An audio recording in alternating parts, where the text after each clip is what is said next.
یہ جو مبارک ثانی کیس ہے یہ ہے کیا؟ یہ ختم نبوت کے خلاف بہت بڑی سازش ہو رہی ہے۔ اس کا مطلب کیا سارے معاملات سے کیا مراد؟ کہ چار دیواری کے اندر بیٹھ کر آپ فوج کے خلاف بول سکتے ہیں۔ اس کا مطلب یہ ہے کہ بغاوت ہے۔ چار دیواری کے اندر بیٹھ کر آپ ریاست کے خلاف بول سکتے ہیں، آپ عدلیہ کے خلاف۔ اگر آپ اس کا معنی یہ لیں گے، کہیں گے نہیں نہیں نہیں نہیں، اگر تحریک انصاف کے لوگ اوورسیز وہاں پر بیٹھ کر حکومت کے خلاف بولتے ہیں، یہ کہتے ہیں ان کا پاسپورٹ بلاک کریں۔ میں مسلمان ہونے کی حیثیت سے اس فیصلے کو مسترد کرتا ہوں۔ کل لوگ توہین قرآن کریں گے اور کہیں گے ہم نے چار دیواری کے اندر کی ہے، لوگ قرآن جلائیں گے اور کہیں گے کہ چار دیواری کے اندر، لوگ صحابہ اور اہل بیت کی گستاخی کریں گے اور کہیں گے چار دیواری کے اندر قادیانیوں کے مزید باطل عقائد کے ہیں کہ ان کی باتیں کتے کے پیشاب سے بھی بدتر ہیں۔ تو یہ تاثر دیا جا رہا ہے اسپیشلی ایک سیاسی جماعت ہے کے کارکنان کی جانب سے کہ چلیں جناب آپ یہ کو سارے تو معاملات پہلے ہی ڈن ہو چکے تھے۔ آپ تو پارلیمانی زبان بولتے ہیں، تو سیاسی جماعت وہ نچن یاہو ولی ہے۔ سیاسی جماعتیں آج بھی جو ہے وہ اپنے اقتدار کے لیے دھرنے دے رہی ہیں۔ آج جو جلسہ تھا پی ٹی آئی کا، ان کا وہ جلسہ کینسل بھی ہو گیا۔ آپ لوگوں نے کیا ٹھیکہ اٹھایا ہوا ہے دین کا کہ آپ لوگ ہی صرف دین کے معاملات میں نکلتے ہیں؟ بسم اللہ الرحمن الرحیم، السلام علیکم۔ یو ٹی وی گلوبل کے ناظرین، میں ہوں آپ کا میزبان امان اللہ قائم خانی۔ ناظرین امید کرتا ہوں آپ سب خیر و عافیت سے ہوں گے۔ مبارک ثانی کیس پر سپریم کورٹ کا فیصلہ جو آیا، اس کے بعد اسپیشلی پاکستان کے اندر اگر بات کی جائے مذہبی جماعتوں کی، تو سب نے جو ہے اس وقت احتجاج کی کال دے دی ہے۔ اس وقت تحریک لبیک پاکستان نے بھی احتجاج کی کال دی ہے۔ کس لیول کا احتجاج کرنے جا رہے ہیں اس فیصلے کے بعد، اور یہ کہ اس فیصلے کے بعد کیا آگے نقصانات ہونے والے ہیں، یا اگر یہ فیصلہ اگر واپس نہیں جاتا، اس کے اندر کیا کیا نقصانات ہیں جس سے امت مسلمہ آگے مزید ان کو کوئی نہ کوئی مسائل پیش آ سکتے ہیں، ان کے عقائد کے اوپر بات آ سکتی ہے۔ تو اس حوالے سے ہمارے ساتھ علامہ حسن رضا نقشبندی صاحب موجود ہیں، آئیے آج ان سے جانتے ہیں۔ السلام علیکم جی۔ وعلیکم السلام۔ علامہ صاحب کیسے ہیں آپ؟ الحمدللہ، آپ کیسے ہیں؟ ٹھیک۔ الحمدللہ۔ سب سے پہلے علامہ صاحب یہ بتائیے گا کہ یہ جو مبارک ثانی کیس ہے یہ ہے کیا؟ بہت ساری عوام کو پتہ ہی نہیں ہے کہ مبارک ثانی کیس کیا ہے۔ بسم اللہ الرحمن الرحیم۔ فتح باب نبوت پہ بے حد درود، ختم دور رسالت پہ لاکھوں سلام۔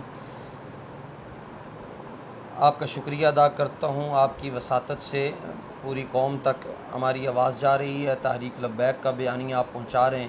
اللہ سبحانہ و تعالیٰ آپ کو اس پر اجر جزیل عطا فرمائے۔ مبارک ثانی کا کیس یہ سمجھ لیں کہ جو مرزائیت ہے وہی یہ کیس ہے، اور میں اس موقع پر صرف اتنی بات عرض کر رہا ہوں کیونکہ بڑا حساس اور نازک موضوع ہے، اور ابھی چونکہ پاکستان کی مذہبی جماعتیں تمام وہ اپنا اپنا لائحہ عمل دے رہی ہیں، تحریک لبیک پاکستان نے بھی اپنا پہلا لائحہ عمل دیا ہے۔ میں اس فیصلے پر، یہ آپ کے پاس بھی موجود ہے یہ سٹیٹمنٹ، جس کو چیف جسٹس آف پاکستان، جو کہ عدالت، لفظ عدالت کے نام پر تاریخ انسانیت کا جو سب سے بڑا داغ اور دبا ثابت ہوا ہے، وہ قاضی فائز عیسیٰ ہے۔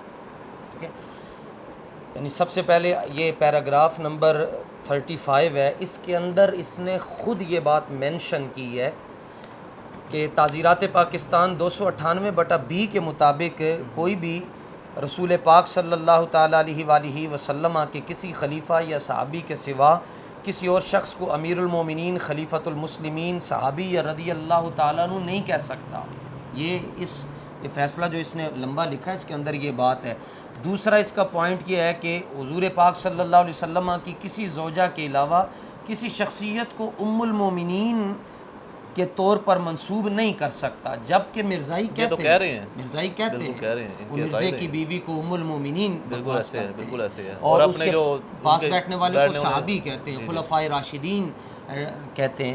اور پھر تیسری بات یہ لکھی ہے کہ اہل بیت کا لفظ بھی نہیں استعمال کر سکتے، جبکہ یہ وہ بھی استعمال کرتے ہیں۔ چوتھی بات ہے جو اس میں یہ ہے کہ اپنی عبادت گاہ کو مسجد نہیں کہہ سکتے، اور نہ ہی اپنے مذہب کی تبلیغ کر سکتے ہیں۔ تو ایک طرف یہ سارے معاملات آپ نے ڈسکس کر دیے ہیں، دوسری جانب جو ہے وہ انہیں ایک محصور کر دیا ہے، چار دیواری بھی دے دی ہے کہ چار دیواری میں آپ بیٹھ کے کر سکتے ہیں، اس کی کیا وجہ ہے؟ میں امان اللہ بھائی آپ سے بڑے مناسب اور بڑے محتاط جملے میں یہ بات عرض کر رہا ہوں کہ یہ ختم نبوت کے خلاف بہت بڑی سازش ہو رہی ہے. یعنی جو انہوں نے فیصلہ دیا اس کے اندر انہوں نے یہ پیراگراف نمبر 42 ہے، اس میں انہوں نے یہ لکھا کہ ہم دونوں گروہوں کو غیر مسلم قرار دیتے ہیں، اس کے بعد وہ مسلمانوں کی دینی اصطلاحات کا استعمال نہ کریں، ہاں تاہم اپنے گھروں میں عبادت گاہوں میں وہ معقول قیود کے ساتھ وہ اپنے سارے معاملات کر سکتے ہیں. اس کا مطلب کیا ہے؟ سارے معاملات سے کیا مراد یہ میں اس کا مطلب پتہ ہے کیا ہے؟ اس کا مطلب یہ ہے کہ چار دیواری کے اندر بیٹھ کر آپ فوج کے خلاف بول سکتے ہیں. اس کا مطلب یہ ہے کہ بغاوت ہے. ہاں اس کا مطلب یہ ہے چار دیواری کے اندر بیٹھ کر آپ ریاست کے خلاف بول سکتے ہیں، آپ عدلیہ کے خلاف. اگر آپ اس کا معنی یہ لیں گے، کہیں گے نہیں نہیں نہیں نہیں یہ تو ہم کسی کو چار دیواری کے اندر نہیں کرنے دیں گے، بلکہ اس وقت تو حکومت اتنی بکھلاہٹ کا شکار ہے کہ اگر تحریک انصاف کے لوگ اوورسیز وہاں پر بیٹھ کر حکومت کے خلاف بولتے ہیں، یہ کہتے ہیں ان کا پاسپورٹ بلاک کریں، ان کا شناختی کارڈ بلاک کریں، کیونکہ اپنی دم کے اوپر پاؤں آیا ہے. حکومت کے خلاف بولنے والوں ہاں یہ کہتے ہیں کہ ریاست کے خلاف کوئی بھی کسی بھی جگہ پر نہیں بول سکتا. تو ہم یہ کہتے ہیں اگر ریاست کے خلاف نہیں بول سکتا تو رسالت کے خلاف کیسے بول سکتا ہے؟ اور تو سب سے پہلے اس پیراگراف کا مطلب معاذ اللہ یہ نکالنے کی کوشش کر رہے ہیں، ادھر لے کر جا رہے ہیں کہ چار دیواری کے اندر بیٹھ کر بندہ گستاخی کرتا رہے، اس کو کوئی پکڑنے والا نہیں ہے. ہاں بس سامنے کسی کو کچھ نہ کہیں، چار دیواری کے اندر بیٹھ کر جو آپ کرنا چاہتے ہیں کر لیں. تو یہ تو سراسر یہ جو فیصلہ ہے باقی میں جو پیراگراف ہے ان پر میں بات نہیں کر رہا. میں آپ کے چینل کی وساطت سے ایز اے مسلم جو 42 پیراگراف نمبر 42 ہے، میں مسلمان ہونے کی حیثیت سے اس فیصلے کو مسترد کرتا ہوں، اور جس نے یہ فیصلہ لکھا ہے اس پر زمین کے ذروں اور آسمان کے ستاروں کی تعداد سے بڑھ کر لعنت بھیجتا ہوں. بحیثیت مسلمان میں بات کر رہا ہوں، یہ پارٹی سٹیٹمنٹ نہیں ہے جی. یہ میں بحیثیت مسلمان کہتا ہوں کہ جو اس فیصلے میں کسی طرح سے بھی ملوث ہے اس پر میں لعنت بھیجتا ہوں. اور جوتی کی نوک بڑی مقدس ہوتی ہے، یہ اس سے بھی آگے کی بات ہے. اس فیصلے کو ہر مسلمان جو کلمہ گو ہے، لا الہ الا اللہ محمد الرسول اللہ پڑھتا ہے اور اس بات پر یقین رکھتا ہے کہ اس کی شفاعت حضور نے کرنی ہے، وہ اس فیصلے کو مسترد کرتا ہے. مجھے بتائیے گا عام الفاظ میں کہ یہ جو 42 نمبر آپ پیراگراف بات کر رہے ہیں 42 پوائنٹ کی، عام پاکستانی کو، عام مسلمان کو پتہ ہی نہیں ہے کہ اس کی وجہ سے کیا نقصان ہونے والا ہے. یہ ذرا وضاحت فرما دیں. اس وجہ سے یہ نقصان ہوگا کہ کل لوگ توہین قرآن کریں گے اور کہیں گے ہم نے چار دیواری کے اندر کی ہے.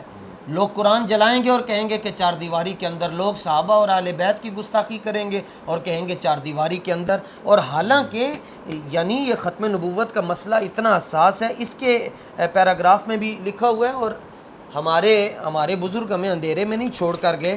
حضرت قائد ملت اسلامیہ علامہ شاہ احمد نورانی صدیقی رحمۃ اللہ تعالی علیہ نے یہی تو بحث کرتے ہوئے کہا تھا کہ آپ جب 1974 15 اپریل کو جب آپ نے پہلی تقریر کی، آپ نے فرمایا مسلمان صرف وہ ہے جو اللہ تعالیٰ کی وحدانیت پر اور حضور کے آخری نبی ہونے پر یقین رکھتا ہے، لہٰذا مرزائی مسلمان ہی نہیں ہے.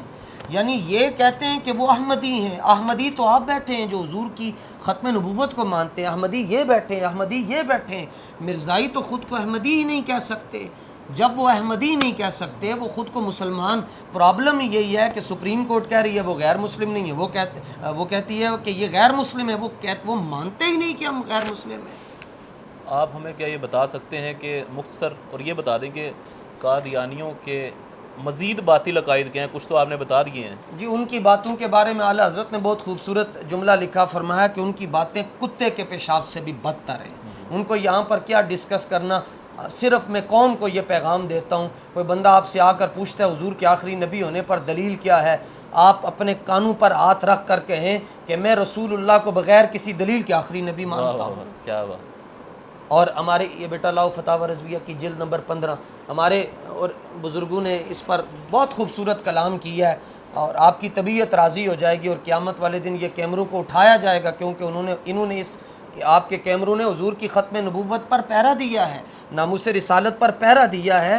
اعلیٰ حضرت امام اہل سنت مجدد دین ملت سیدی اعلیٰ حضرت امام احمد رضا نے فتاوی رضویہ شریف کی جلد نمبر 15 اور صفحہ نمبر 599 پر یعنی 589 پر یہ حدیث پاک نقل کی ہے۔ اس دلیل کے بعد مسلمان کو حضور کی ختم نبوت پر دلیل کی ضرورت نہیں بنتی۔ اس حضور کے اس فرمان کے بعد سرکار دو عالم صلی اللہ تعالیٰ علیہ وآلہ وسلم نے فرمایا انی اشہد عدد تراب الدنیا ان مسیلمۃ کذاب، فرمایا زمین کے اوپر مٹی کے جتنے ذرے ہیں ان ذروں کی تعداد کے برابر میں گواہیاں دیتا ہوں کہ میں اللہ کا آخری نبی ہوں، اور جو نبوت کا دعویٰ کرے گا وہ جھوٹا ہوگا۔ اب بتائیں کہ ایک عورت نے کہہ دیا کہ یہ تمہارا باپ ہے، ساری زندگی ہم نے اس کا اپنا والد کہہ کر پکارا، ساری زندگی یہ کہا اس کے چہرے کو دیکھنے سے حج کا ثواب ملتا ہے، ایک عورت کے کہنے پر ہم نے اس کو اپنا باپ مان لیا۔ یہاں تو وہ گفتگو کر رہے ہیں کہ وہ دہن جس کی ہر بات وحی خدا، چشمہ علم و حکمت پہ لاکھوں سلام، یہ حضور کا فرمان ہے۔ فرمایا زمین کے ذروں کی تعداد کوئی گن نہیں سکتا، حضور جانتے ہیں، اس لیے فرمایا کہ مٹی کے جتنے ذرے ہیں ان ذروں کی تعداد کے برابر میں گواہیاں دیتا ہوں کہ میں اللہ کا آخری نبی ہوں۔ مجھے بتائیے گا کہ احتجاج کی بھی کال دے دی گئی ہے جی تحریک لبیک پاکستان کی جانب سے، یہ احتجاج کا جو دائرہ کار ہے یہ کیا آگے مزید بڑھے گا، پریس کلبز تک جائے گا، یا پریس کلبز کا تو اعلان ہو چکا ہے، جی اس سے آگے بھی بڑھنے والا ہے؟ یہ انشاءاللہ یہ پہلا مرحلہ ہے جس طرح کہ امیر محترم نے کہا، اور آپ جانتے ہیں تحریک لبیک کی بنیاد ہی ختم نبوت کے تحفظ کے لیے ہے، یعنی یہ اس تحریک کا وجود ہی ختم نبوت پر پیرا اور ناموس رسالت کی ڈٹ کے بات کرنا ہے۔ یہ تو ابھی آپ اندازہ کر لیں کہ آپ خود چونکہ انی شاہد ہیں فیض آباد دھرنے کے، یہ تو غیروں نے بھی مان لیا کہ ضروری نہیں انجینئر کا بیٹا انجینئر ہو، پروفیسر کا بیٹا پروفیسر ہو، ڈاکٹر کا بیٹا ڈاکٹر ہو، فلاسفر کا بیٹا فلاسفر ہو، لیکن یہ ایک مرتبہ امیر محترم نے ثابت کر دیا کہ رضوی شیر کا بیٹا بھی رضوی ہے اور شیر ہے وہ، اور حضور کی ختم نبوت پر ایسا پیرا دیا بابا جی نے، جو ایک سانس ان کا فیض آباد میں گزرا ہے، آج یہ ساری بہاریں اس سانس کا صدقہ ہے۔ اور انشاءاللہ تحریک لبیک ختم نبوت پر ہماری گردنیں بھی حاضر ہیں، ہماری نسلیں بھی انشاءاللہ ختم نبوت پر پیرا فیض آباد کی آپ نے بات کی ہے، تاثر یہ دیا جا رہا ہے کہ فیض آباد میں تمام معاملات پہلے سے ڈن ہو چکے تھے، کیونکہ وہاں پہ کوئی لاشیں نہیں گری، جس طرح پہلے تحریک لبیک پاکستان کے آپ نے دیکھے ہوں گے دھرنے احتجاج، یہ تو ہوتا ہی نہیں تھا کہ تحریک لبیک پاکستان والے نکلیں اور لاشیں نہ گریں۔ جی جی تو یہ تاثر دیا جا رہا ہے اسپیشلی ایک سیاسی جماعت ہے جی ان کے کارکنان کی جانب سے جی کہ چلیں جناب آپ یہ کو سارے تو معاملات پہلے ہی ڈن ہو چکے تھے، اور گئے تھے کال پہ، اس کال کو پورا کیا اور بالکل آرام سے اطمینان سے اٹھ کے واپس آ چکے۔ آپ تو پارلیمانی زبان بولتے ہیں، تو سیاسی جماعت وہ نچن یاہو ولی ہے جس کو یہ مسئلہ ہے، تو چلیں ہمارے بارے میں تو یہ گفتم کے آگے بختم کے آگے گفتم کیا، ایک بندہ بک بک کر رہا ہے اور ایک گفتگو کر رہا ہے، یہ دونوں آپس میں برابر تو نہیں ہو سکتے۔ ہمارے بارے میں یہ شروع سے کہتے آئے، ان کے مقدر میں یہ بات ہے کہ انہوں نے آل حق کے خلاف بولنا ہے، لیکن تم تو جلسہ کر رہے تھے، تمہارا کیا ہوا؟ آج بھی تو احتجاج تھا نا؟ ہو گیا؟ نہیں ہوا، بڑھ گیا ہم کا سارا احتجاج، کینسل ہو گیا۔ ہاں کینسل کیوں ہوا؟ آج بھی کینسل ہوا، پہلے بھی کینسل ہوا، جلسہ جو انہوں نے پہلے رکھا تھا وہ بھی کینسل، آج بھی آگے بھی کینسل ہوگا، کیونکہ کوئی گڈیاں دے وہیل ہوندے نہ ساڈے بابے نو دکھ دیندے نہ اج ذلیل ہوندے۔ یہ اب مجھے لاسٹ میں یہ بتائیے گا کہ آپ لوگ جو ہے وہ مبارک ثانی کیس کے خلاف، اس کا جو فیصلہ ہے اس کے خلاف احتجاج کرنے جا رہے ہیں، جبکہ اس ملک میں سیاسی جماعتیں، آپ دیکھیں آپ لوگ سیاسی جماعت سے بھی ہیں، مذہبی جماعت بھی ہے، سیاسی جماعتیں آج بھی جو ہے وہ اپنے اقتدار کے لیے دھرنے دے رہی ہیں۔ آج جو جلسہ تھا پی ٹی آئی کا، ان کا وہ جلسہ کینسل بھی ہو گیا، تو آپ لوگوں نے کیا ٹھیکہ اٹھایا ہوا ہے دین کا کہ آپ لوگ ہی صرف دین کے معاملات میں نکلتے ہیں؟ بابا جان رحمۃ اللہ تعالی علیہ سے بھی یہی سوال ہوا تھا، سیم یہی سوال پوچھا گیا کہ آپ ٹھیکیدار ہیں؟ فرمایا ٹھیکیدار تو نہیں ہوں لیکن چوکیدار ضرور ہوں، اور الحمدللہ آپ بابا جان کی برکت سے یہ کہہ سکتے ہیں کہ لبیک والے ٹھیکیدار بھی ہیں الحمدللہ۔ سر لاسٹ میں مبارک ثانی کیس کے حوالے سے عوام پاکستان کو کیا میسیج دینا چاہتے ہیں کہ قادیانیت سے کس طرح بچا جا سکتا ہے؟ کیونکہ وہ یعنی وہ قرآن پاک کی غلط تفسیر اور تشریح کو وہ چھاپ رہے ہیں، بیسک جو کیس ہے آپ بھی جانتے ہیں، جی وہ تفسیر صغیر کے نام سے قرآن پاک کی من مانی تعویلات کر کے، اور یہ بھی یہی کہتا ہے کہ جناب آپ ان کو چار دیواری میں اجازت دے دیں تاکہ اپنی مرضی سے قرآن کی تشریحات کرتے رہیں، خاتم النبیین کا معنی افضل نبی کرتے رہیں، جبکہ خاتم النبیین کا معنی واضح ہو چکا ہے آخری نبی، چونکہ حضور نے خود اس کا معنی متعین کر دیا ہوا ہے۔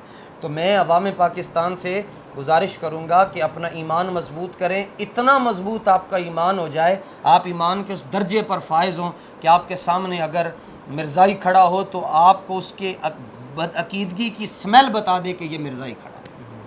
ورنہ آپ تو یہ کہتے ہیں ہم بھی خاتم النبیین پڑھتے ہیں، شیزان بیکری کے آگے انہوں نے یہ لکھا ہوتا ہے، وہ کلمہ لکھا ہوا ہے وہ پورا۔ کلمہ لکھا ہوا ہے، تو پھر کیسے وہ اس کلمہ لیے لکھ لکھا لیا ہوا تو پھر کیا مسئلہ کیا دیکھیں ہے؟ اس کے اندر جو سازش دیکھیں، وہ کہتے ہیں یہ جو ہم نے کلمہ لکھا ہوا اس میں محمد الرسول اللہ سے مراد مرزا ہے۔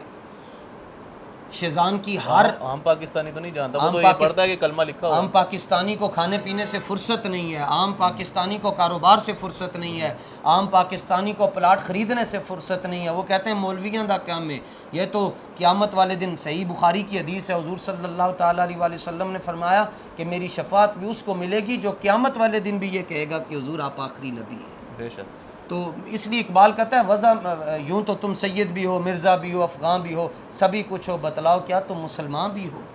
وہ مسلمان چلے گئے۔ تو اب میں عوام پاکستان سے گزارش کرتا ہوں کہ اپنے بچوں کو آپ نے ایم اے کروا لیا، ماسٹر کی ڈگری دلوا دی، لیکن ختم نبوت کے بارے میں اتنا اس کو شعور ضرور دیں کہ اس کو پتہ ہو کہ اگر حضور کی ختم نبوت کا دشمن سامنے کھڑا ہو تو میں نے اس سے بات کیسے کروں۔ بالکل جی، بہت شکریہ آپ کا علامہ صاحب۔